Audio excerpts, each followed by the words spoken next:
Is it possible that the Canada Grand Prix has marked the definitive inflection point for Hamilton and Ferrari? What did the engineers see that completely changed the narrative within the red team? The context in which Lewis Hamilton arrived at the Canada 2025 Grand Prix is much more complex than what appears on the surface. From the outside, one could think that it was simply another career, another attempt of the seven-time world champion for finding his place in a new team. But what was really brewing behind cameras was a paradigm shift inside Ferrari. A silent process, full of accumulated frustrations, delicate technical decisions, and an internal transformation that not everyone was seeing coming. The first races were a silent ordeal. In Australia, Hamilton barely achieved a point. In China, although he gave signs of life, he still did not show the authority that had characterized him in his best years. Behind each session of each stint, there was a tense technical conversation, an unsuccessful search for answers. The British tried to impose his vision of the setup, but the results did not arrive. In the eyes of the paddock, he looked like a champion out of place, a veteran who could not adapt to the present. But what nobody knew is that Ferrari was fighting with a hidden technical problem that completely conditioned the car's behavior.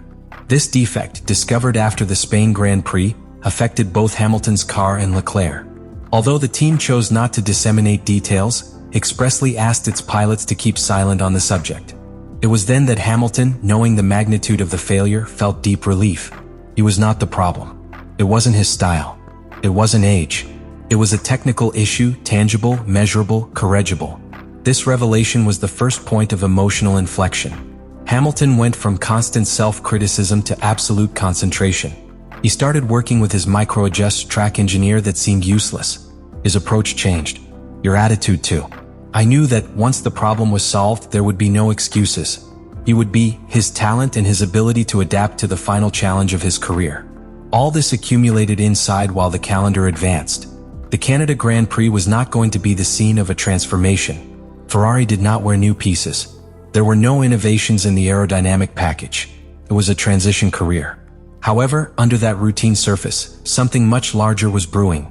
A silent rebirth, carefully constructed through pain, patience, and method. Hamilton was about to find the harmony he had sought so much.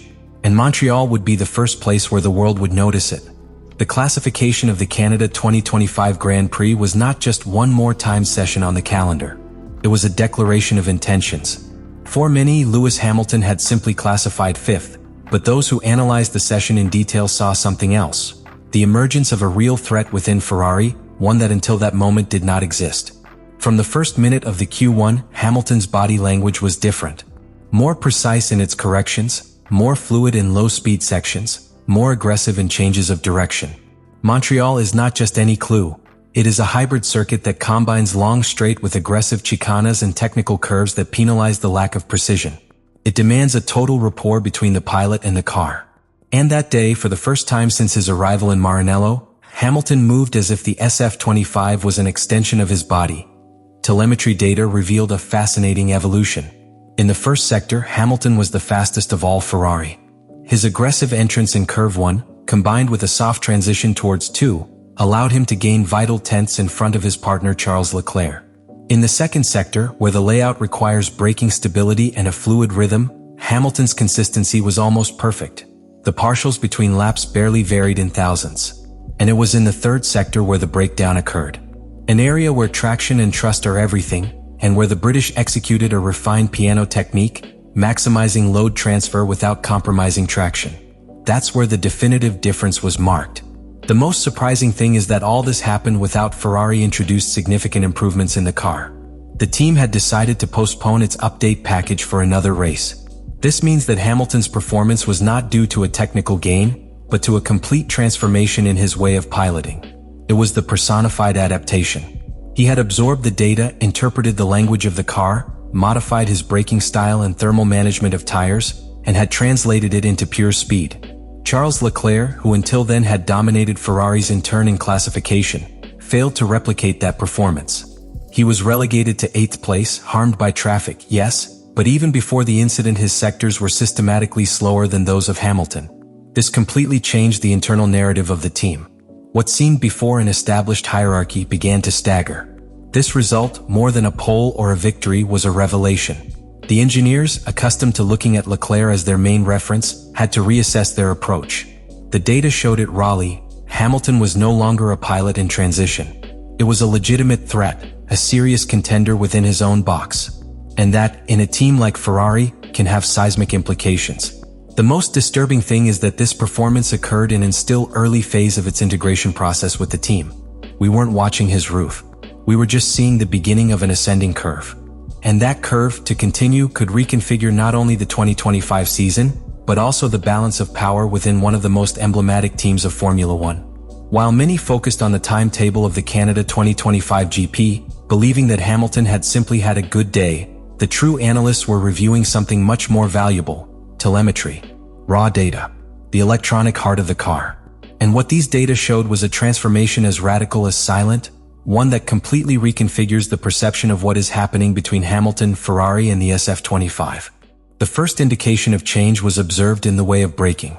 Traditionally, Hamilton has been a pilot who enters late and aggressively in the curves, relying on a solid front train and a large capacity to absorb the car. That worked for years in Mercedes. But the SF25 did not tolerate it. This aggressive entry generated instability, premature wear in front gums, and loss of traction at the output. Telemetry in Montreal revealed that Hamilton finally altered that pattern. He stopped later, yes, but released the brake before. He did it deliberately, yielding a few meters at the entrance to stabilize the car before the critical acceleration phase. The result was a more stable curve and a cleaner exit, with less corrections and lower loss of longitudinal load. This not only optimized his times, but allowed to extend the useful life of the tire during the most aggressive stints. The second big change, perhaps even more shocking, was in the thermal management of tires. Something invisible to television but changes races. In Montreal, one of the great difficulties is to quickly reach the optimal temperature window without overheating the rubber in slow sectors.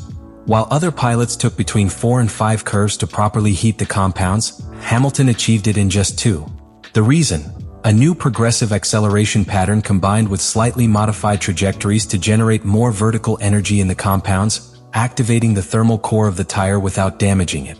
This type of microgestion is only available to pilots who understand the physics of the car beyond intuition. And Hamilton, in that sense, demonstrated a mastery that was not seen since his best years in the hybrid era. In addition, the sensors showed a lower rear axle oscillation with respect to the previous sessions. That means that the car, under Hamilton's pilot, was not only more stable, but was being driven with less energy wear, something crucial to maintain constant performance during long batches. The distribution of braking load also improved. On average, the rear axle absorbed 8% less impact by partial blocking, which means that the British was using the motor brake with more intelligence, something that usually goes unnoticed, but has direct effects on the global efficiency of the car. All this new pilot configuration did not appear overnight. It was the result of hours and hours in the simulator, of comparative analysis with the style of Leclerc, of technical discussions with the engineers of Maranello, and of an unusual humility in a champion, except that it should unlearn part of what had made it successful. This change was not a personal victory only. It was a complete adjustment of the technical ecosystem that surrounds Hamilton. What telemetry revealed in Canada is that Lewis Hamilton is not only starting to dominate the car, he is rewriting the way Ferrari understands how his car should be piloted. And that has deep consequences not only for this season, but for the conceptual evolution of the team onwards. The data does not lie. And this time they are telling the story of a pilot who, despite everything he has won, is still willing to evolve. Because in his mind, the only way to return to the top is being built from scratch.